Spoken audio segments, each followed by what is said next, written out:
More of the same, I'm afraid, if that comes as bad news. Recession presents all sorts of difficulties for businesses. The biggest challenge of all is, what do you do with your investment plans? Do you pull up shy in order to try to repair the bottom line? Or do you keep taking risks? And for us, we're very much in the latter frame. We've continued to invest actually very heavily throughout the recession, and we'll continue to battle wherever economic adversity lies ahead of us using exactly the same method, because that's what we believe in: ideas, technology, and taking risks.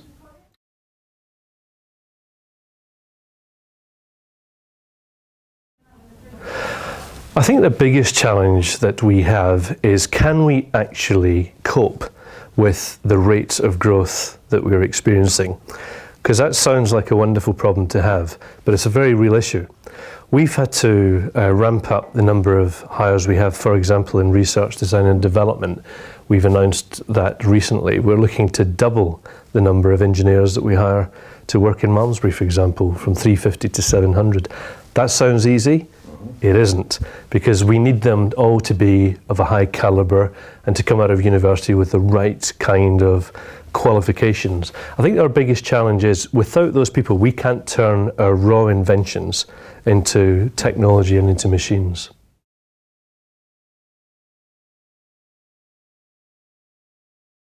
Well, I think the growth for us lies in probably three areas. The first one, and the obvious one, is that although we're in 50 markets, in some of those markets we're still not that penetrated. So if you take America as an example, it's the biggest market in the world for the kind of products that we sell, and it's also our biggest market. But we still only have perhaps about 10% penetration of that market. We may have a current market share of almost 30%, but if you look at the total number of homes in America, we've only been selling there since 2003, so we've still got a lot to go. Then if I look at two other areas, one would be staying with geography. What about the 25 to 30 countries that we're not yet in? There are massive geographies that we're targeting: South America, India, China, a lot of the Gulf states. We're not there yet, and we're determined to get there. And the final limb of the three is new products. Now we have vacuum cleaners, and we have bladeless fans, and we have hand dryers that actually dry your hands. But we're targeting to move into other new categories, and then we'll push those into all those geographies that we've been busy penetrating over the last 17 years or so.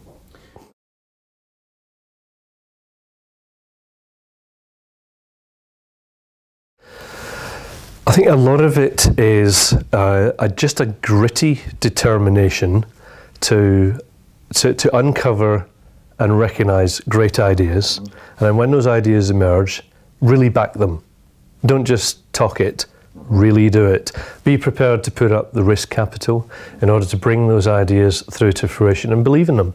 And accept that there are going to be knocks, there are going to be setbacks, but keep your head down.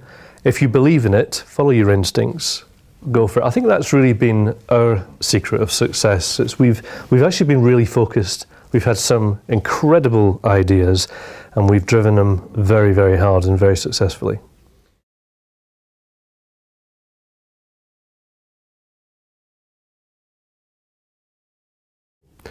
I think it's a bit of a chicken and egg situation there, because if we don't have the right people to start with, we're not going to generate the ideas, or if we have the raw ideas, we're never going to turn them into anything. But then if we do have those people, and we do create these great technologies, these fantastic machines that enjoy huge success, there is nothing more likely to turn on a team of people than that kind of success, particularly if it's rapid and if it's on the world stage. The rest of it is fairly straightforward, I think. It's about feeding that aspect of the business, keeping that energy and that drive within your company, and then also making sure you treat those people properly, you pay them well, and all those other more obvious things.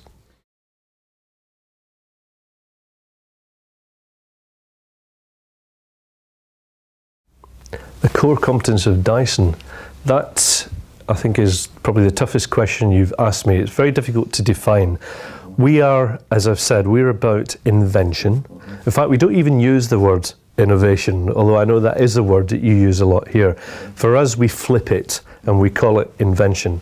So we're about trying to create the environment where young people, by the way, who come straight from university, no previous work experience, they can come to our place of work, cut their teeth, make their mistakes, happily let them do that, but create wonderful openings for us. We'll then turn those into, I hope, magnificently packaged pieces of technology, great machines, and that's the fun of it. I think that really is what we're good at, spotting ideas and turning them into something wonderful.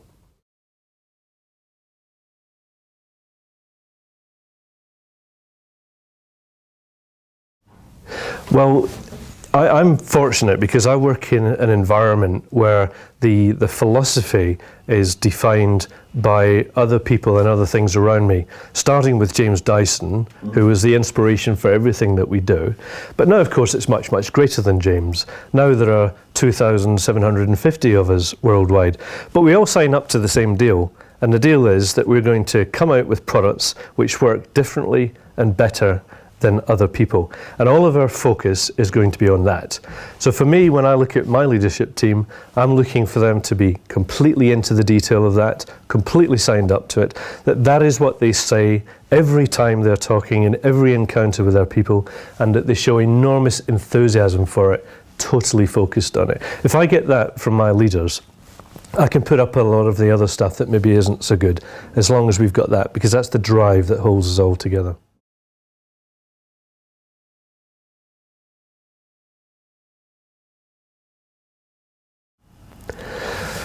Follow your instincts. Yeah, that's probably quite obvious, but so many of them don't. So many of them are rather daunted by what is, I guess, the overwhelming challenge, the prospect of how they must need to invest and what they have to do. Follow your instincts.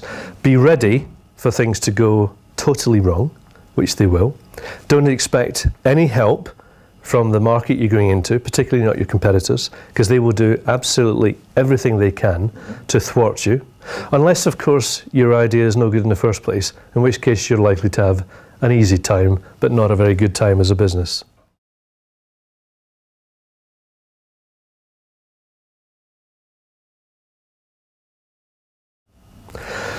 Well, I mean, that was hugely flattering, of course. In fact, I was quite happy just to be nominated, let alone to win it. It's a great recognition, not just for me, but for all Dyson people, because I think actually the reason why that award came my way is because what Dyson have been doing over the last 17 years is quite a dream story. We've taken something which started really with very, very humble beginnings. We've climbed onto a global stage. We've competed with some of the biggest international organisations that there are in the world. We've fought them tooth and nail in our backyard, and we've had a lot of fun doing it and a great deal of success.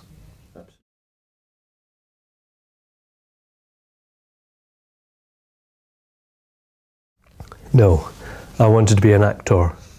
I wanted to be in films. Is that a big difference? Do you know what? I don't know. I mean, does that mean I could make it in Hollywood? I don't know. But so fortunately, I got the idea very young when I was in my late teens that I probably wasn't going to give George Clooney a run for his money.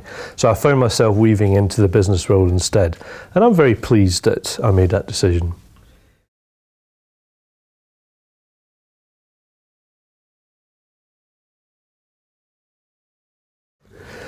Well, the relationship between James and I, of course, it goes back, we're about to roll into our 15th year together. It's actually quite a simple split on the surface because James is the engineer and I'm the guy that runs a business, and that's pretty much how we do it. Now, there are lots of moments in the course of a working day, week or month where we come together and take joint decisions, but much of the time we're actually working in complementary but quite different areas. James is much more at home in the laboratory or with the engineers than he is in the boardroom.